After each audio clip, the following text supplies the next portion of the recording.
সাতদিনীয়া বিহু নাচ আৰু বিহু ঢোলৰ কৰ্মশালাৰ সফল সামৰণি পাঞ্জাৱাৰীৰ NEZCCৰ শিল্পগ্ৰামৰ বাকৰিত 2 এপ্ৰিলত আৰম্ভ হৈছিল এই কৰ্মশালা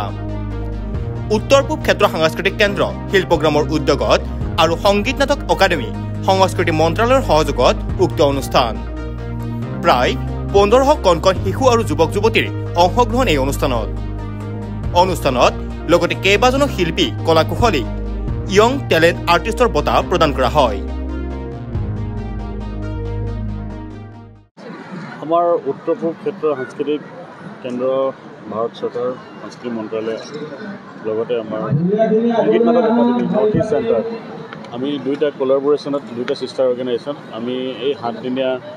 বিনামূলীয়া বুলি ক'ব লাগিব কৰ্মশালা দিয়াইছোঁ ইয়াতে দেখিছে 5 বছৰৰ পৰা একদম 50 বছৰ ওপৰলৈকে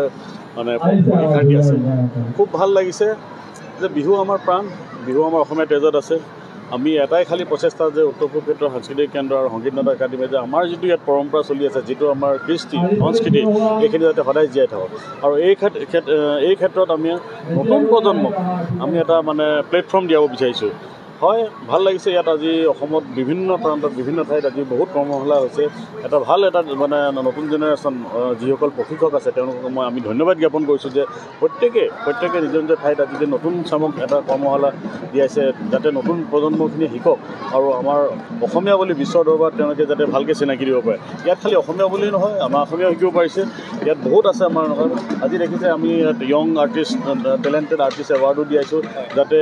প্ৰত্যেক আমাৰ যিবিলাক টেলেণ্টেড আৰ্টিষ্ট নিজৰ ক্ষেত্ৰত নিজৰ ডিচিপ্লিনত পাৰফৰ্মিং আৰ্টছত হওক ভিজুৱেল আৰ্টছত হওক তেওঁলোকৰ যাতে এটা স্থান পায় আৰু এটা চৰকাৰৰ ভাৰত চৰকাৰৰ সংস্কৃতি মন্ত্ৰালয়ৰ ফালৰ পৰা যদি ৰিকগনিশ্যন পায় এটা উৎসাহ পাব যাতে ভৱিষ্যতে তেওঁলোকে আৰু ভাল কাম কৰিব এটাই কথা যে আমাৰ ইয়াত থকা যিসকল আমাৰ নতুন প্ৰজন্ম ঢুলীয়া বিহুৱতী আছে তেওঁলোকক খালি আমাৰ কলা সংস্কৃতিটো আমি জীয়াই ৰাখিবলৈ যাতে এটা মানে প্ৰয়াস কৰিছোঁ আৰু এই ক্ষেত্ৰত আমাৰ সংস্কৃতি মন্ত্ৰালয়ে আমাৰ সংগীত নাটক একাডেমী আৰু আমাৰ নৰ্থ ইষ্ট কালচাৰ চেণ্টাৰ আমাৰ গোটেইখিনি আমি এনেকুৱা এক্টিভিটি ভৱিষ্যতে কৰি দিম আৰু আমি যদি কওঁ ভাৰতবৰ্ষৰ এটা শক্তি হৈছে সাংস্কৃতিক দিশৰ আমাৰ যি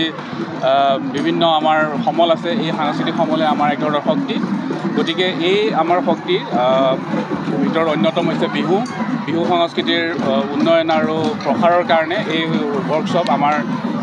উত্তৰ পূব সাংস্কৃতিক ক্ষেত্ৰ ভাৰত চৰকাৰৰ সাংস্কৃতিক মন্ত্ৰালয়ৰ অধীনস্থ আৰু সংগীত নাটক একাডেমীৰ তৰফৰ পৰা আয়োজন কৰা হৈছে ইয়াত আপোনালোকে দেখিছে প্ৰায় 1700 প্ৰশিক্ষাৰ্থীয়ে প্ৰশিক্ষণ লৈছে এই গোটেই ৱৰ্কশ্বপটো মূলতঃ আমাৰ যি সংগীত নাটক একাডেমীৰ বঁটা প্ৰাপক আৰু বৰ্তমান যি NEZCCৰ সঞ্চালক ডক্টৰ প্ৰসন্ন গগৈ তেখেতৰ নেতৃত্বতেই হৈছে মই তেখেতক শুভেচ্ছা জনাইছোঁ আৰু লগতে সকলো যি ইয়াৰ প্ৰশিক্ষাৰ্থীয়ে প্ৰশিক্ষণ ল'লে সকলোকে মই শুভেচ্ছা জ্ঞাপন কৰিছোঁ ধন্যবাদ